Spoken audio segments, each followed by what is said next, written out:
You may recall that back in September, the men who are housed here were supposed to leave for a facility in Midtown that was scrapped over protests. And then they were supposed to be moved last month, but a judge had a temporary restraining order on that. And what happens next? Well, that will be up to a judge to decide, perhaps tomorrow. You're looking at a few of the roughly 230 homeless men who've been living in the Lucerne Hotel on the Upper West Side since midsummer. You know, we're out here trying to help the community. There's a lot of guys that have jobs.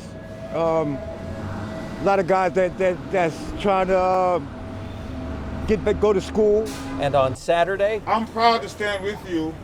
But as a citywide elected official, I'm ashamed to have to be here. an event supporting the Lucerne men was organized by local residents who were very vocal again today. Many people say, not in my neighborhood, not in my neighborhood. We don't feel this way. We feel there has to be a share. These people have some place to go. They need a shelter. Mostly everybody's getting along.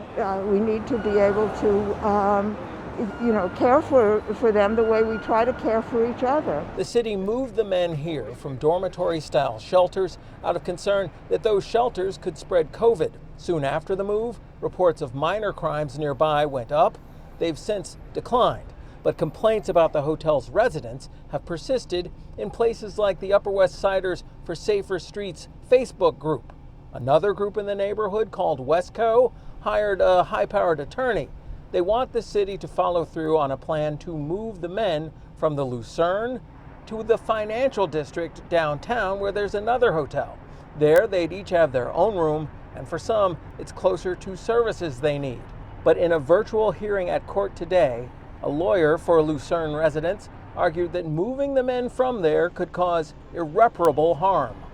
Judge Deborah James will have a hearing tomorrow, 10 a.m. She's expected to make some sort of ruling after that begins. Reporting from the Upper West Side, I'm James Ford, Pix 11 News.